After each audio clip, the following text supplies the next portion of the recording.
नमस्कार. तर इंद्रायणी या मालिकेच्या आजच्या भागात आपण पाहणार आहोत की इंदू तिच्या मैत्रिणींसोबत बोलत असते. आता इंदूची एक मैत्रीण तिला म्हणते की इंदे, काय पण म्हणा, आजचं प्रेझेंटेशन खूपच भारी झालं बघ. तर दुसरी मैत्रीण म्हणते की इंदे, तू हुशार तर आहेसच, पण साडीमध्ये आणखीनच प्रेझेंटेबल दिसतेस बरं का. आणि विचारते की काय गं, ती साडी तुला शिल्पाने दिली होती ना, खरंच खूप सुंदर दिसते. तेव्हा इंदू म्हणते की शिल्पाने दिली होती एक साडी मला, पण त्याचं काय झालं. असं म्हणत असतानाच तिथे पप्या येतो आणि इंदूला आवाज द्यायला लागतो. तेव्हा इंदू पप्याकडे बघायला लागते. तेव्हा पप्या इंदूला विचारतो की अगं काय झालं, फोन का उचलत नाही आहेस तू. तेव्हा इंदू पप्याला घाबरून विचारते की पप्या काय झालं आहे. तेव्हा पप्या इंदूला सांगतो की अगं पटकन चल, आपल्याला हॉस्पिटलला जायचं आहे. तेव्हा इंदू खूप घाबरते आणि विचारते की हॉस्पिटलला काय रे, काय झालं पप्या. तेव्हा पप्या सांगतो की अगं व्यंकू महाराजांच्या पायाला खूप लागलं आहे, त्यांना नीट चालताही येत नाही आहे, त्यांना कसंबसं मी हॉस्पिटलमध्ये नेलं. पण तेव्हा इंदू विचारते की पण. तेव्हा पप्या म्हणतो की गोपाळ इलाज करायला तयार नाही आहे. तेव्हा इंदू खूप शॉक होते आणि तिला गोपाळचा खूपच राग येतो. तर आता यानंतर आपण पाहतो की इंदू पप्याच्या बाईकवर बसून हॉस्पिटलमध्ये येते. तर इकडे हॉस्पिटलमध्ये गोपाळ खूपच टेन्शनमध्ये उभा असतो. आता तिथेच रंजनासुद्धा येते. आता इंदू रागातच गोपाळजवळ यायला लागते. तेव्हाच तिला दिसतं की रंजना गोपाळजवळ जाऊन त्याच्या खांद्यावर डोकं ठेवून उभी राहते. तेव्हा हे बघून इंदूला खूपच राग येतो आणि ती जोरात ओरडते आणि म्हणते की गोपाळ. तेव्हा रंजना आणि गोपाळ शॉक होऊन इंदूकडे बघायला लागतात. तेव्हा आता इंदूला गोपाळचा खूपच राग आलेला असतो. आता इंदू रागातच गोपाळजवळ येते आणि रंजना आणि गोपाळकडे बघायला लागते. आणि इंदू गोपाळला म्हणते की किती निर्लज्ज आहेस रे तू, माणूस आहेस की कोण आहेस, विसरला का तुझ्या डॉक्टरकीची शपथ. तेव्हा रंजना खूप शॉक होऊन इंदूकडे बघायला लागते. आता इंदू गोपाळला म्हणते की नुसत्याच बड्या बड्या बाता मारायच्या, काय एवढा रागराग करतोस रे तू व्यंकू महाराजांचा. अरे बाबा म्हणून नाही तर पेशंट म्हणून आले होते ना तुझ्याकडे. आणि रागाने म्हणते की हे बघ गोपाळ, त्यांना काही झालं ना तर तू आहेस आणि मी आहे. तेव्हा रंजना इंदूला समजावत म्हणते की इंदू.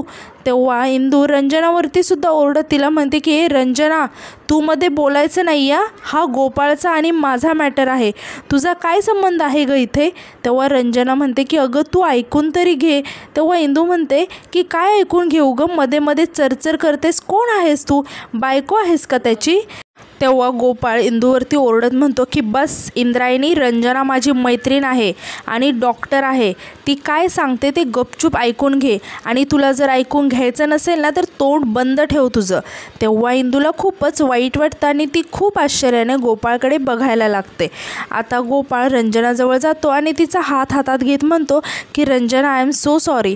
आता हे बघून इंदूला खूप मोठा धक्का बसतो आणि ती खूपच रडायला लागते आणि रडतच गोपाळला म्हणते की इतकं लागलं का रे तुला, एवढंसं बोलले तिला तर इतकं लागलं तुला, तू आमच्या जिव्हारी लागण्यासारखं वागतोस बोलतोस, याचं काहीच वाटत नाही का तुला. आणि मी बोलणार तिला, आणि हे तू नाही आहे मला सांगायचं की मी तिच्याशी कसं बोलायचं, मी बोलणार. तेव्हा गोपाळ रागाने इंदूला म्हणतो की इंद्रायणी, आवाज खाली घे, हे हॉस्पिटल आहे, इथे पेशंट्स येतात. तेव्हा इंदू म्हणते की हॉस्पिटल आहे ना, तेच सांगते तुला, हॉस्पिटल आहे तर पेशंट येतात, पेशंटचा इलाज का नाही होत मग. हे हॉस्पिटल आहे ना, मैत्रिणीसोबत गुलूगुलू गप्पा मारायची जागा नाही आहे. तेव्हा गोपाळ म्हणतो की इंद्रायणी, बिहेव युअर सेल्फ. तेव्हा इंदू म्हणते की आता तू हे शिकवणार आम्हाला वागण्या बोलण्याची पद्धत. व्यंकू महाराजांसोबत वागताना कुठे गेली होती रे तुझी पद्धत, तिच्या पर्समध्ये ठेवली होती का. तेव्हा गोपाळला खूपच राग येतो आणि गोपाळ जोरात इंदूवरती ओरडत म्हणतो की इंद्रायणी बस. आणि इंदूला म्हणतो की इंद्रायणी, हिला सॉरी म्हण. तेव्हा इंदू खूप आश्चर्याने गोपाळकडे बघायला लागते.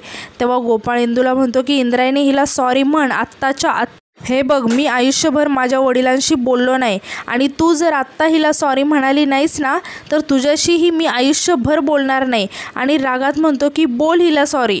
तेव्हा इंदू रडत रडत रंजनाला सॉरी म्हणते आणि परत गोपाळकडे रागाने बघत गोपाळला म्हणते की माझ्या व्यंकू महाराजांचा इलाज केला नाहीस ना तू काय रे, मीच तुझ्याशी आयुष्यभर नाही बोलणार.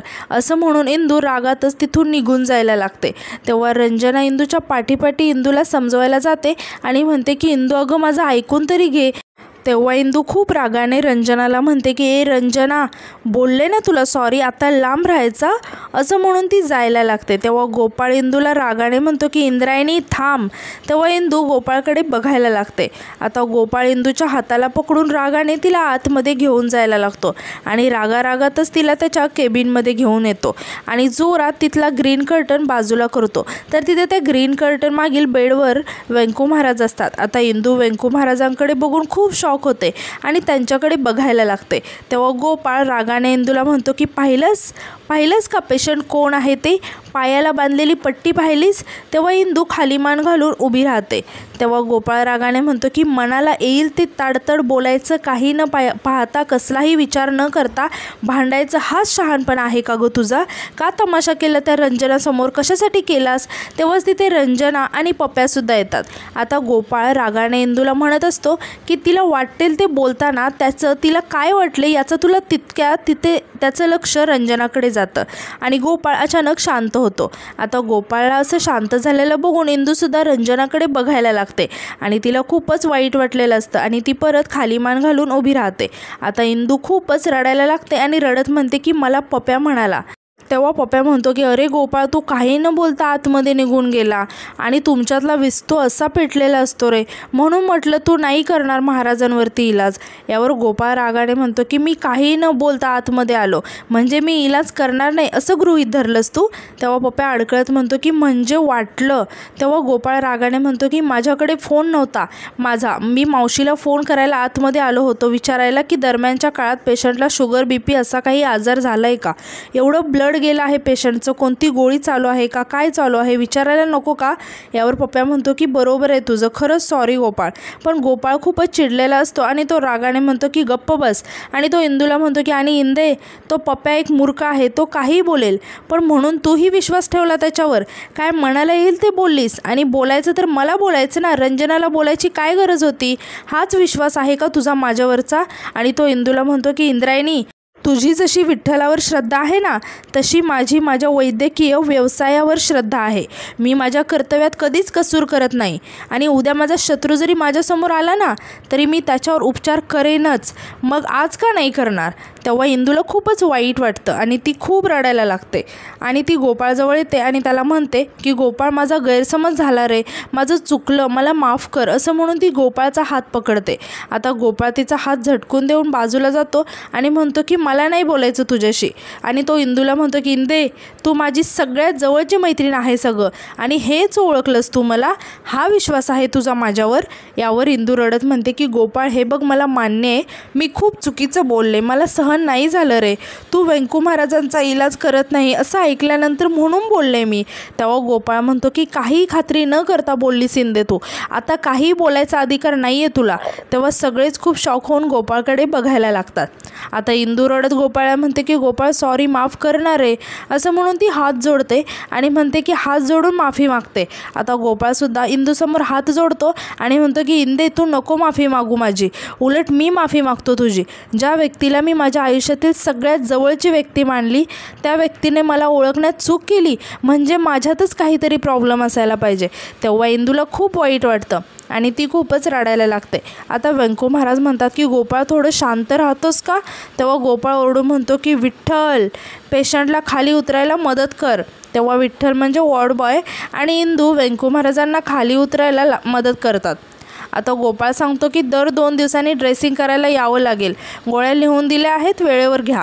आणि तो इंदू आणि व्यंकू महाराजांकडे दुर्लक्ष करत रंजनाला म्हणतो की रंजना चल, तुझी गाडी निघून जाईल, मी सोडतो तुला, असं म्हणून तो तिथून निघून जातो. आता रंजना व्यंकू महाराजांना म्हणते की व्यंकू, तुम्ही काही काळजी करू नका, गोपाळ खूप चांगला डॉक्टर आहे. आणि ती आता इंदूजवळ जाते. तेव्हा इंदू तिच्याकडे बघून खूपच रडायला लागते आणि म्हणते की सॉरी. यावर रंजना म्हणते की इट्स ओके, असं म्हणून ती तिथून निघून जाते. तर इकडे इंदूला खूपच वाईट वाटत असतं आणि ती खूपच रडत असते. आता यानंतर आपण पाहतो की मोठ्या बाई गोडकरांसोबत कॉलवर बोलत असतात. आता त्या गोडकरांवर खूपच चिडलेल्या असतात आणि म्हणत असतात की अभिषेकाचे पैसे तुम्हाला कोणी कमी करायला सांगितले? तुम्ही तुमच्या मनानेच ठरवलं. 300 रुपये काय कमी झाले का? तेवढ्याचा तर रिचार्ज मारते मी टीव्हीचा. मंदिरात येणारे पैसे वाढवायचे सोडून हे कसले धंदे चालू केले आहेत तुम्ही? पुन्हा जर असा खोडकरपणा केला ना गोडकर, तर कामाला रामराम ठोकायचा असं म्हणून त्या फोन ठेवतात. आता तितक्यात करिश्मा मोठ्याबाईंना आवाज देत तिथे येते आणि ती खूपच घाईत असते. आता मोठ्याबाई तिला बघून म्हणतात की काय झालं, जरा हळू. तेव्हा करिश्मा मोठ्याबाईंना म्हणते की तुम्ही इंदीला बघितलंय का?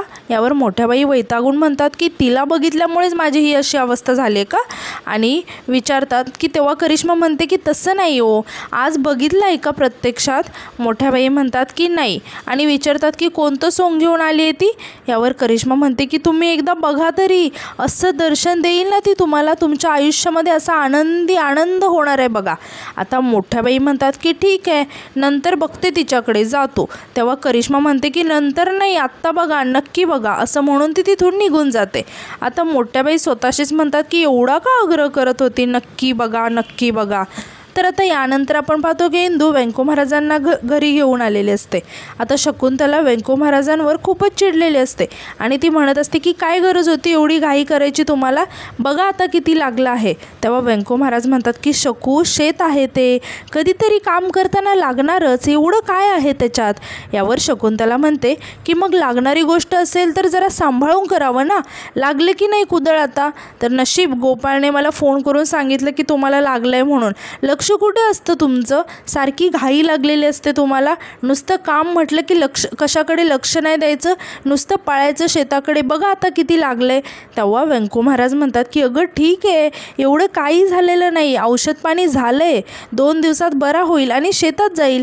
आता हे ऐकून शकुंतला रागाने म्हणते की 2 दिवसात? आठवडाभर कुठेही जायचं नाही आहे तुम्ही, घरात बसायचं फक्त आणि विश्रांती घ्यायची. तेव्हा इंदू म्हणते की मी करेन. आता शकुंतला आणि व्यंको महाराज दोघेही इंदूकडे आश्चर्याने बघायला लागतात. तेव्हा शकुंतला म्हणते की तू करणार? अगं बाई, तू काय करणार? मंदिराची कामं करणार की कीर्तन करणार की कॉलेज करणार का बचत गटाची कामं करणार आहेस? तूही कुठे जायचं नाही आणि यांनी तर अजिबात जायचं नाही, कोणी कुठेही जायची गरज नाही. आणि शकुंतला म्हणते की नशीब पप्या भेटला तुम्हाला आणि गोपाळकडे घेऊन गेला, आणि गोपाळ तिथे नसता तर काय झालं असतं? मी तुम्हाला चांगलंच ओळखते, तुम्ही त्याच्याकडे गेला नसता. काय वाटलं तुम्हाला गोपाळ तुमचा इलाज करणार नाही का? आला असतात घरी निघून तसेच. गोपाळ तसा नाही आहे, केला ना त्याने तुमचा इलाज. स्वतःच्या पोराला ओळखायला चुकता, काही करता, काही झालं असतं म्हणजे? तेव्हा व्यंको महाराज म्हणतात की काही झालं नसतं, विठुराया आहे ना, तो बघतोय सगळं. यावर शकुंतला म्हणते की तो बघतोच, पण माणूस विश्रांती करतो की नाही हे सुद्धा तो बघतो. मी तुम्हाला आत्ताच सांगते आहे, शेतात वगैरे कुठेही जायचं नाही, विश्रांती घ्यायची पूर्ण. तेव्हा व्यंको महाराज म्हणतात की अगं बाई, मला काही होत नाही. आणि ते इंदूला म्हणतात की इंदू, जरा सांग हिला समजावून. इकडे इंदूला खूपच वाईट वाटत असतं आणि ती म्हणते की महाराज तुम्ही आराम करा, मी आलेच असं म्हणून ती तिथून निघून जाते. आणि आजचा भाग इथेच संपतो. धन्यवाद.